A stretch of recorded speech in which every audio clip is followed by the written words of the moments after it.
Hello everyone, study with us में आपका एक बार फिर से स्वागत है। और आज हम डिस्कस करने वाले हैं सुपर इम्पोर्टेंट क्वेश्चंस जो कि काफ़ी इंपॉर्टेंट है आपके नेट के एग्जाम्स के लिए।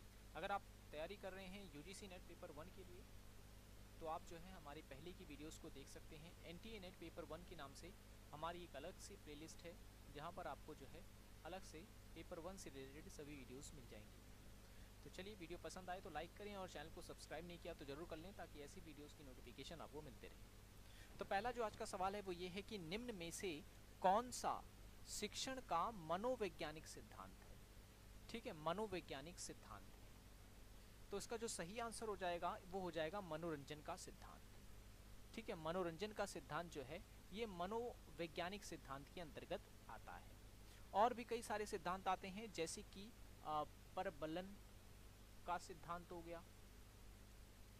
ठीक है, और आपका हो गया इंद्रियों का सिद्धांत, या कहें कि इंद्रियों का प्रशिक्षण। ठीक है, और अभ्यास का सिद्धांत भी इसी में आता है। ठीक है, अभ्यास का सिद्धांत। ठीक है, तो ये आ जाता है हमारा मनोवैज्ञानिक सिद्धांत के अंतर्गत। ठीक है, तो शिक्षण के मैंने आपको बताए थे जब मैंने ये टॉपिक पढ़ाया था टीचिंग एप्टीट्यूड का, तो इसमें बताया था कि शिक्षण के दो प्रकार के सिद्धांत होते हैं। एक तो होते हैं साधारण वाले, ठीक है, और दूसरे होते हैं मनोवैज्ञानिक सिद्धांत। तो जितने भी ये ऊपर दिए गए हैं जैसे सूचना का सिद्धांत, रुचि का सिद्धांत, चयन का सिद्धांत, ये सारे साधारण सिद्धांत के अंतर्गत आते हैं।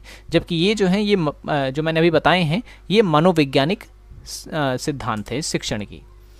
नेक्स्ट क्वेश्चन है, निम्न में से कौन सा समूह शिक्षण पद्धति का हिस्सा नहीं है। ठीक है, शिक्षण पद्धति का हिस्सा नहीं है। तो देखें समूह शिक्षण पद्धति का। ठीक है, समूह शिक्षण पद्धति की मैं बात कर रहा हूं यहाँ पर। तो समूह शिक्षण पद्धति में देखिए विचार गोष्ठी यानी कि सेमिनार आ ही जाता है, परिसंवाद भी आता है, इसमें भी कई लोग शामिल होते हैं, पैनल चर्चा में भी कई लोग शामिल होते हैं। जबकि इसका सही आंसर है ऑप्शन नंबर डी, व्याख्यान जो होता है वो एक व्यक्ति के द्वारा दिया जाता है, जिसे इंग्लिश में हम लेक्चर भी कहते हैं। ठीक है, तो व्याख्यान इसका सही आंसर हो जाएगा। विचार अगर मैं बात करूं विचार गोष्ठी की, तो विचार गोष्ठी मैंने आपको बताई थी, ये लघु स्तर की भी होती है, राष्ट्रीय स्तर की भी होती है और अंतर्राष्ट्रीय स्तर की भी होती है। जबकि परिसंवाद की मैंने बात की थी तो मैंने बताया था ये 3 से 10 दिन चलने वाली प्रक्रिया होती है, जिसमें विचार संगोष्ठी के सभी जो विशेषताएं होती हैं वो शामिल होती हैं परिसंवाद में। ठीक है, पैनल चर्चा में भी कुछ इसी प्रकार से होता है कि जो ग्रुप होता है लोगों का वो इसमें शामिल होता है। ठीक है, नेक्स्ट है रुचि का सिद्धांत। रुचि का सिद्धांत भी जो है, अच्छा क्वेश्चन बदल गया ये, हाँ पैनल चर्चा। ठीक है ना, पैनल चर्चा मैंने बता दिया, तो व्याख्यान जो है इसका सही आंसर है। नेक्स्ट क्वेश्चन है, निम्न में से कौन सा कक्षा केंद्रित शिक्षा नीति की श्रेणी में आता है। ठीक है, कक्षा कह रहा हूं मैं, छात्र केंद्रित शिक्षा नीति की श्रेणी में आता है। तो सही जो आंसर है इसका वो है option number D. Option number D जो है इसका करेक्ट आंसर है। समीक्षा नीति जो है ये आएगा छात्र केंद्रित शिक्षा नीति में। ठीक है, ये चीज याद रखना आपको। जबकि मुक्त अधिगम हो गया, सतत अनुकरण हो गया, अनुमानी विधि हो गया, ये सारा का सारा आता है शिक्षक केंद्रित शिक्षा विधि में। ठीक है, नेक्स्ट क्वेश्चन है, शोध रिपोर्ट लेखन का हिस्सा निम्न में से कौन सा नहीं है। ठीक है, कौन सा नहीं है। देखिए कोई भी शोध रिपोर्ट जब तैयार की जाती है तो उसमें शीर्षक पृष्ठ होता है, विषय सूची भी होती है, क्रियाविधि भी होती है, जबकि व्याख्यान जो है वो नहीं होता है।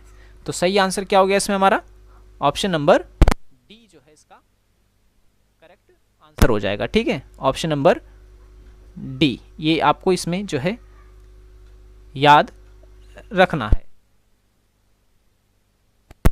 नेक्स्ट क्वेश्चन है, प्रत्यक्षवाद से संबंधित मुख्य सिद्धांत कौन सा है। ठीक है, पहले मैं बता दूं प्रत्यक्षवाद के बारे में। तो प्रत्यक्षवाद का जो सिद्धांत है वो दिया था किसके द्वारा, तो अगस्त काम्टे के द्वारा। अगस्त काम्टे, ठीक है, इन्हीं के द्वारा जो है सिद्धांत दिया गया है। इन्हें समाज शास्त्र के पिता भी कहा जाता है। ठीक है, समाज शास्त्र के ये पिता भी कहे जाते हैं। तो इन्हीं के द्वारा जो है प्रत्यक्षवाद का सिद्धांत जो है दिया गया था। तो अब इसमें से पूछ रहा है मुख्य सिद्धांत कौन सा है प्रत्यक्षवाद से संबंधित। तो देखिए विज्ञान में जांच का सिद्धांत भी प्रत्यक्षवाद की श्रेणी में आता है, सामान्य ज्ञान भी जो है प्रत्यक्षवाद के अंतर्गत आता है, और प्रेरक सिद्ध तर्क भी जो है वो इसी के अंतर आता है। तो सही आंसर ऑप्शन नंबर डी है, उपयुक्त सभी।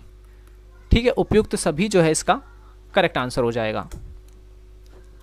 नेक्स्ट क्वेश्चन है, निम्न में से कौन सा शोध आंकड़ों पर आधारित होता है? ठीक है, आंकड़ों पर आधारित होता है। तो आंकड़ों पे जो आधारित होता है वो होता है मात्रात्मक शोध। ठीक है, मात्रात्मक शोध जो है इसका करेक्ट आंसर है, ये आंकड़ों पर आधारित होता है। जबकि कार्यात्मक शोध अनुसंधान की बात करें या कार्यात्मक शोध की बात करें तो ये किसी मुख्य समस्या या कहें कि हाल की समस्या के समाधान के लिए इस्तेमाल किया जाने वाला शोध होता है। ठीक है, और गुणात्मक शोध जब भी हम किसी भी कहें कि वस्तु वगैरह की या फिर किसी भी व्यक्ति की गुणों का जब हम वर्णन करते हैं तो वो किस श्रेणी में आता है? तो वो आता है गुणात्मक अनुसंधान की श्रेणी में। जब हम लोग किसी भी घटना का अध्ययन उसको ऐतिहासिक से जोड़कर करते हैं, इतिहास से जोड़कर करते हैं, तो ऐसा अनुसंधान जो आएगा वो ऐतिहासिक अनुसंधान की श्रेणी में आता है। ठीक है, ऐतिहासिक अनुसंधान की श्रेणी में आता है, तो ये भी आपको याद रखना है। ठीक है, सही आंसर इसका है मात्रात्मक अनुसंधान। नेक्स्ट क्वेश्चन है, कक्षा संप्रेषण के निम्न में से कौन सा सोपान है? ठीक है, तो कौन सा सोपान है हमें बताना है इसमें।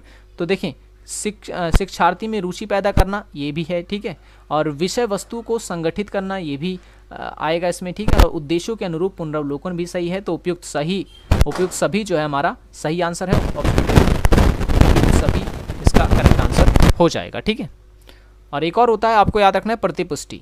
कक्षा संप्रेषण में प्रतिपुष्टि जो है काफ़ी महत्वपूर्ण होती है। ठीक है, प्रतिपुष्टि से ये पता चलता है कि हमारा जो कक्षा का संप्रेषण है ये सफल रहा या असफल रहा। ठीक है, प्रतिपुष्टि को फीडबैक कहते हैं। ठीक है, फीडबैक ये भी आपको याद रखना है। फीडबैक से पता चलता है कि आपका जो संप्रेषण है वो सफल हुआ या फिर नहीं हुआ। नेक्स्ट क्वेश्चन है, अब ये मैथ का क्वेश्चन है। ठीक है, ये पूछा गया था एग्जाम में कि कोई व्यक्ति 10 रुपए में 11 संतरे खरीदता है और उसे 11 रुपए में 10 के संतरे बेचता है। ठीक है, 10 के भाव से बेच देता है, तो उसे कितना लाभ और कितना हानि होगा हमें बताना है। ऐसे सवालों को हल करने से पहले एक तरफ आपको लिखना है वस्तु और एक तरफ आपको लिखना है मूल्य। ठीक है, तो खरीद कितने का रहा है, यहाँ पे मैं क्रय मूल्य लिखूंगा यानी कि सीपी यानी कि कॉस्ट प्राइस। तो खरीदा कितने का, देखो 11 संतरे उसने खरीदे कितने रुपए की। ठीक है, अब एसपी नीचे मैं लिख रहा हूँ यहाँ पर एसपी यानी कि विक्रय मूल्य। तो बेचा कितना, बेचा है 10 संतरे कितने के, 11 रुपए की। ठीक है, एक तरफ मूल्य लिख लेना है, एक तरफ वस्तु लिख लेनी है। तो ये वाला हमारा जो है ये खरीदने का मूल्य है और ये वाला जो है बेचने का मूल्य है। तो ऐसे सवालों में आपको करना क्या है, सबसे पहले वस्तुओं को बराबर कर देना है। ठीक है, तो मैं 10 को यहाँ ऊपर वाली संख्या से मल्टीप्लाई कर दूंगा यानी 11 से मल्टीप्लाई करूंगा, और ऊपर वाले 11 को मैं नीचे वाली संख्या से यानी कि 10 से मल्टीप्लाई करूंगा। तो ये कितना बन गया, ये बन जाएगा 110। ये कितना बन गया, 110। अब देखिए, ऊपर वाली संख्या को मैंने 10 से मल्टीप्लाई किया था, तो इसे भी मैं 10 से ही मल्टीप्लाई करूंगा। तो ये कितना हो गया, 100। और नीचे वाली संख्या को मैंने यहाँ पर 11 से मल्टीप्लाई किया था, तो इसको भी 11 से मल्टीप्लाई करूंगा। तो ये कितना हो जाएगा, 121। ठीक है, यानी कि 100 की वस्तु खरीदी मैंने, लाभ कितने का लिया, 21 का लिया। कितने का लिया, 21 का लिया। कितने पे, 100 रुपए पर। क्योंकि प्रतिशत में हमें आंसर चाहिए तो मल्टीप्लाई में 100 चाहिए। इस 100 से ये कट जाएगा, बचा कितना, 21% लाभ। ठीक है, ठीक है, 100 का सामान खरीदा था, 121 में बेचा, तो ऑब्वियसली लाभ हुआ है। तो सही आंसर कौन सा हो गया हमारा, ऑप्शन नंबर सी इसका करेक्ट आंसर हो गया, 21% का लाभ हुआ है। ठीक है, 21% का लाभ हुआ है। तो ऐसे सवाल जो है एग्जाम में पूछे जाते हैं, ये आपको याद रखने हैं। नेक्स्ट क्वेश्चन है, निम्न में से किसके द्वारा वेब सर्वर के मध्य संचार स्थापित किया जाता है? तो HTTP के द्वारा जो है ऐसा किया जाता है, हाइपर टेक्स्ट ट्रांसफर प्रोटोकॉल। ठीक है, हाइपर टेक्स्ट ट्रांसफर प्रोटोकॉल इसका फुल फॉर्म होता है। जबकि IMP की फुल फॉर्म क्या होती है, तो याद रखना internet memory access protocol. Internet memory access protocol IMP की फुल फॉर्म होती है। और SSL की हो गई सिक्योर सॉकेट्स लेयर्स। ठीक है, सिक्योर सॉकेट्स लेयर। और FTP की एग्जाम में पूछी गई। ठीक है, फाइल ट्रांसफर प्रोटोकॉल। तो ये इसकी फुल फॉर्म हो जाती है। ओके, तो आज की वीडियो में इतना ही। आई होप ये वीडियो आपको पसंद आया होगा। वीडियो पसंद आया हो तो लाइक करें और चैनल को सब्सक्राइब नहीं किया तो जरूर कर लें, ताकि ऐसी वीडियोस की नोटिफिकेशन आपको मिलती रहे। मिलेंगे नेक्स्ट वीडियो में ही। तब तक के लिए thanks for watching this video. और अगर आपने हमारी वीडियो नहीं देखी है पहले की तो ज़रूर देख लें, ताकि ऐसी वीडियोस जो है आपके लिए काफ़ी यूज़फुल होंगी पेपर 1 के लिए। हर एक टॉपिक पर आपको वहाँ पर जो है वीडियोस मिल जाएंगी। So thanks for watching this video.